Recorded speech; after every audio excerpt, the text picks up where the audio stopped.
ಚಿತ್ರದುರ್ಗದ ರೇಣುಕಾಸ್ವಾಮಿ ಕೊಲೆ ಪ್ರಕರಣಕ್ಕೆ ಸಂಬಂಧಿಸಿದಂತೆ ನಟ ದರ್ಶನ್ ಅವರು ಜೈಲಲ್ಲಿದ್ದಾರೆ. ಸೊ ದಿನೇ ದಿನೇ ಕಳೆದಂತೆ ದರ್ಶನ್ ಅವರ ಬಗ್ಗೆ ಒಂದಷ್ಟು ಸುದ್ದಿಗಳು ಹೊರಗೆ ಬರ್ತಾನೆ ಇದ್ವು. ಮೊನ್ನೆ ಅಷ್ಟೇ ಅವರ ಪರವಾಗಿ ವಾದ ಮಾಡ್ತಿರ್ತಕ್ಕಂಥ ವಕೀಲರು ಕೂಡ ಬದಲಾದರು. ಆ ಬದಲಾದ ಜಾಗಕ್ಕೆ ಹೊಸ ವಕೀಲರು ಕೂಡ ಬಂದಿದ್ದಾರೆ.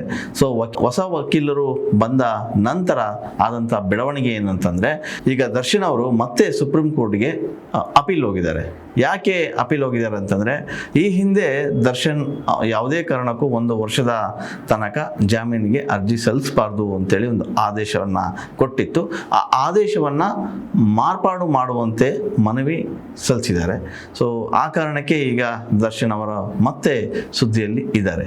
ಯಾಕೆ ಮತ್ತೆ ಮನವಿ ಮಾಡಿದ್ದಾರೆ ಅಂತಂದರೆ, 1 ವರ್ಷ ತುಂಬ ತಡ ಆಗ್ತಾ ಇದೆ. ಸೊ 1 ವರ್ಷವನ್ನು ಮತ್ತೆ ಮರುಪರಿಶೀಲನೆ ಮಾಡಿ ಅದನ್ನು ಮಾರ್ಪಾಡು ಮಾಡಿ, ಸೊ 60 ವಿಚಾರಣೆ ಮಾಡಲಿಕ್ಕೆ ಆ ಟ್ರಯಲ್ ತುಂಬ ವಿಳಂಬ ಆಗುತ್ತೆ. ಆ ಕಾರಣಕ್ಕೆ ಈಗ ಆಲ್ರೆಡಿ ಬಂಧನ ದೀರ್ಘಕಾಲಕ್ಕಾಗಿದೆ. ಸೊ ಇವೆಲ್ಲವನ್ನು ಪರಿಗಣಿಸಿ ಮಾರ್ಪಾಡು ಮಾಡಬೇಕು ಅಂತ ಅರ್ಜಿಯನ್ನು ಸಲ್ಲಿಸಿದ್ದಾರೆ. ಆದರೆ ಅವರ ಅರ್ಜಿ ಸಲ್ಲಿಸಿರೋ ಉದ್ದೇಶ ಇಷ್ಟೇ.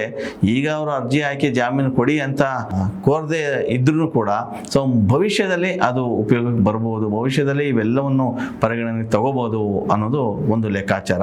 ಸೊ ಇಷ್ಟು ದಿನಗಳ ಕಾಲ ನಾನು ಬಂಧನಕ್ಕೆ ಒಳಗಾಗಿದ್ದೀನಿ, ಆದರೂ ಕೂಡ ನನ್ನ ವೃತ್ತಿ ಜೀವನ ಒಂದು ಸ್ವಲ್ಪ ಸಮಸ್ಯೆ ಆಗಿದೆ.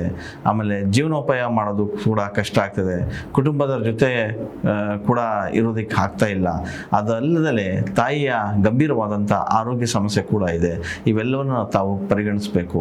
ಹಾಗಾಗಿ ಮತ್ತೆ ಮಾರ್ಪಾಡು ಮಾಡಿ ಆದೇಶವನ್ನು ಮಾರ್ಪಾಡು ಮಾಡಬೇಕು ಅಂತೇಳಿ ಅವ್ರ ಮನವಿಯನ್ನು ಸಲ್ಲಿಸಿದ್ದಾರೆ. ಸೊ ಅದೇನೇ ಇರಲಿ, ಈಗ ತ್ವರಿತವಾಗಿ ವಿಚಾರಣೆಯನ್ನು ನಡೆಸಿದರೆ ಸೊ ಜಾಮೀನಿಗೆ ಸಲ್ಲಿಸುವಂಥ ಅವಕಾಶಗಳು ಇದೆ.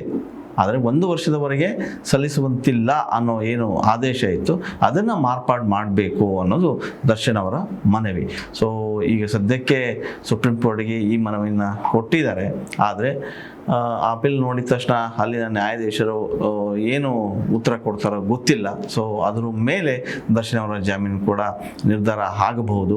ಅದರ ಜೊತೆಗೆ ಏನು 1 ವರ್ಷದವರೆಗೆ ಜಾಮೀನು ಸಿಗಲ್ಲ, ಜಾಮೀನಿಗೆ ನೀವು ಅರ್ಜಿ ಸಲ್ಲಿಸಂಗೇ ಇಲ್ಲ ಅಂತ ಕೋರ್ಟ್ ಆದೇಶ ಮಾಡಿತ್ತು, ಕೋರ್ಟ್ ತೀರ್ಪನ್ನು ನೀಡಿತ್ತು. ಸೊ ಈಗ ತ್ವರಿತವಾಗಿ ಒಂದಷ್ಟು ವಿಚಾರಣೆ ನಡೀತಾ ಇದ್ದರೆ ಎಲ್ಲವೂ ಕೂಡ ಸುಗಮವಾಗಿ ಆಗುತ್ತೆ. ಸೊ ಆದಷ್ಟು ಬೇಗ ಜಾಮೀನಿಗೆ ನಾವು ಮತ್ತೆ ಅರ್ಜಿ ಸಲ್ಲಿಸ್ಬೋದು ಅನ್ನೋ ಲೆಕ್ಕಾಚಾರ ಕೂಡ ದರ್ಶನ್ ಅವರು.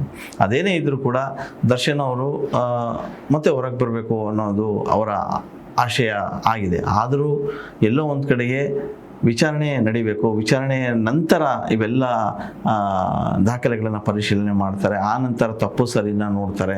ಅದ್ರ ಮೇಲೆ ಅವರಿಗೆ ಜಾಮೀನು ಕೊಡಬೇಕು ಅಥವಾ ಇಲ್ಲೋ ಅನ್ನೋದನ್ನು ನ್ಯಾಯಾಲಯ ನಿರ್ಧಾರ ಮಾಡುತ್ತೆ. ಒಂದಂತೂ ನಿಜ, ದರ್ಶನ್ ಅವರು ಜೈಲಲ್ಲಿದ್ದಾರೆ. ಆದರೆ ದರ್ಶನ್ ಫ್ಯಾನ್ಸ್ ಮಾತ್ರ ದರ್ಶನ್ ಅವರ ಬರುವಿಕೆಗಾಗಿ ಕಾಯ್ತಾನೆ ಇದ್ದಾರೆ. ಸೊ ಬಹಳ ದಿನಗಳಿಂದ ಕೂಡ ಅಷ್ಟೇ ದರ್ಶನ್ ಒಳಗಿದ್ದರೂ ಕೂಡ ಹೊರಗಡೆ ಅವರ ಫ್ಯಾನ್ಸ್ ಅಬ್ಬರ ಜೋರಾಗಿಯೇ ಇದೆ. ಅಂದರೆ ಫ್ಯಾನ್ಸು ಅವರು ದರ್ಶನ್ ಬರೋವರೆಗೂ ಕೂಡ ನಾವು ಪ್ರಾರ್ಥನೆ ಸಲ್ಲಿಸ್ತೀವಿ, ಒಂದಷ್ಟು ಹರಕೆ ನಾವು ತಗೊಂಡು ಹೋಗ್ತಿದ್ದೀವಿ, ದೇವರು ದಿಂಡನ್ನ ಸುತ್ತರಿತಾ ಇದ್ದೀವಿ, ಎಲ್ಲದರೂ ಕೂಡ ಮಾಡೇ ಆಯಿತು.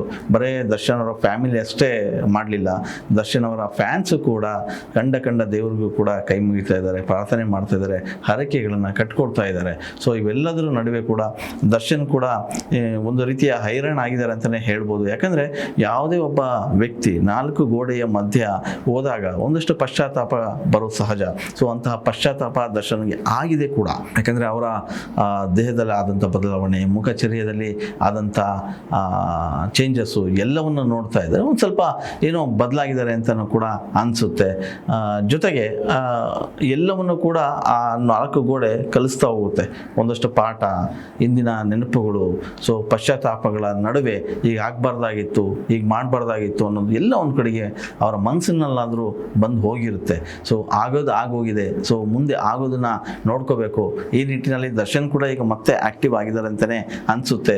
ಅಂದರೆ ಈಗ ಜಾಮೀನು ಮಾರ್ಪಾಡು ಮಾಡಬೇಕು ಅಂತೇಳಿ ಯಾಕೆ ಅರ್ಜಿ ಸಲ್ಲಿಸಿದ್ರು ಅಂದರೆ, ಮುಂದಿನ ದಿನಗಳಲ್ಲಿ ತ್ವರಿತವಾಗಿ ಏನಾದರೂ ವಿಚಾರಣೆ ನಡೆದಲ್ಲಿ ಮತ್ತೆ ಅವರು ಈ ಎಲ್ಲ ಗಣನೆಗೆ ತಗೊಂಡು ಅರ್ಜಿ ಸಲ್ಲಿಸಿದ್ದಾರೆ ಜಾಮೀನಿಗೆ. ಸೊ ಅವಾಗ ಒಂದು ಅವಕಾಶ ಸಿಗ್ಬೋದು ಜಾಮೀನು ಪಡೆದು ಹೊರಗೆ ಬರಲಿಕ್ಕೆ.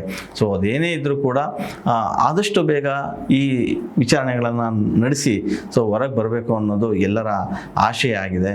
ಒಂದು ಕಡೆಗೆ ನೋಡ್ತಾ ಇದ್ದರೆ ಒಂದಷ್ಟು ಜನ ನಿಜಕ್ಕೂ ದರ್ಶನ್ ಅವರು ಬರಲೇಬೇಕು ಅನ್ನೋದು ಕೇಳ್ತಾ ಇದ್ದಾರೆ. ಕಾರಣ ಇಷ್ಟೇ, ದರ್ಶನ್ ಅವರು ಒಂದು ಸಿನಿಮಾ ಮಾಡಿದ್ರೆ ಎಷ್ಟೊಂದು ಕುಟುಂಬಗಳು ಉದ್ಧಾರ ಆಗ್ತವೆ, ಎಷ್ಟೊಂದು ಜನಗಳಿಗೆ ಕೆಲಸ ಸಿಗುತ್ತೆ, ನೂರಾರು ವಿಭಾಗದ ಕಾರ್ಮಿಕರು ಕೂಡ ಅಲ್ಲಿ ಕೆಲಸ ಮಾಡ್ತಾರೆ.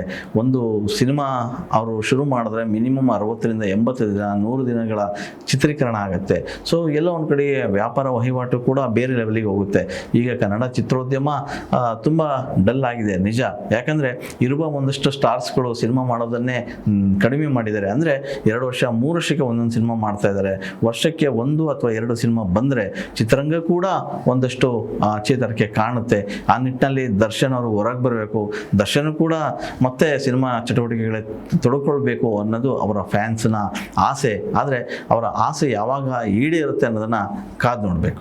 ಹೆಚ್ಚಿನ ವಿಡಿಯೋಗಳಿಗೆ ಪ್ರತಿಧ್ವನಿ ಯೂಟ್ಯೂಬ್ ಚಾನೆಲ್ ಸಬ್ಸ್ಕ್ರೈಬ್ ಮಾಡಿ, ಬೆಲ್ ಐಕಾನ್ ಕ್ಲಿಕ್ ಮಾಡಿ.